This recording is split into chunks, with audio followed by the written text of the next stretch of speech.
Yurtimiz hayotga oid xabarlarga qaytamiz. Qulupnay eng mazali meva sanaladi. Uning pishishini juda ko'pchilik intizorlik bilan kutadi, chunki qulupnaylarni yoshu keksa birdek yaxshi ko'radi. Shu sabab bo'lsa kerak, pishqichilikda mevaning o'zi iste'mol qilinsa, qishda undan murabbo va sharbatlar tayyorlab qo'yiladi. Navbatdagi lavhada muxbirimiz Diyora G'aniyeva imtiyozli kredit asosida tomorqasida 15 sotix issiqxona tashkil etib, unda qulupnay yetishtirayotgan tadbirkor haqida hikoya qiladi.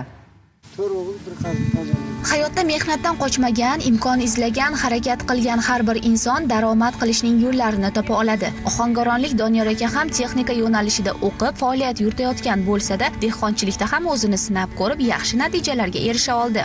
Bugungi kunda u 15 sotix issiqxona tashkil etib, qulupnay yetishtirmoqda. O'zim Toshkent davlat texnika universitetini bitirganman. Oilaviy korxona ochganmiz.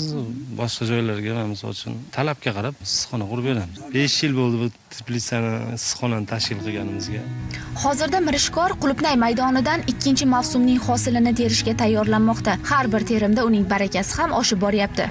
Noyabrdan boshlasa, yanvarda tugasa, misol uchun o'shanisi 500 kilo, bir 800 kilo bo'lar. 3 kunda bir teras 80 kilo, 50 kilolab terganingizda, o'sha optim qilib borasiz-da.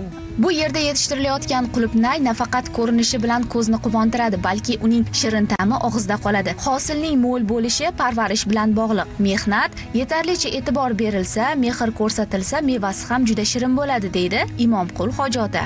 Oldin Turetskiy ekdik birinchi. Keyin izlanish yo'llari bilan Yujniy Koreyanikini topdik-da. Sababi ham shirinligi, hosili, chiroyligi, sifatlari juda bizga to'g'ri keldi-da.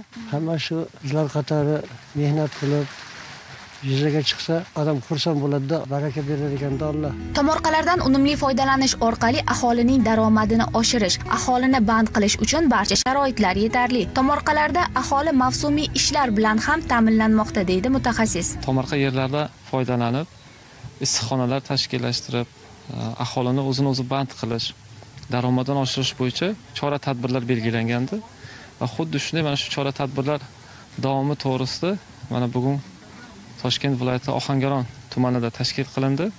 Aynan mana shu ko'rib turgan issiqxonada ham xuddi shunday avval kichkina issiqxona tashkil qilib, undan olingan daromadidan keyin kengaytirilgan, bugungi kunda ijara asosida yer olib va o'sha ijara asosidagi yerdan ham unumli foydalanib, o'zini daromadini oshirib kelmoqda. Shu bilan birga shu mahallada qo'ni-qo'shni, yaqin atrofdagi bo'lgan ayollarimizni, fuqarolarimizni mavsumiy ish bilan ham band qilib kelmoqda.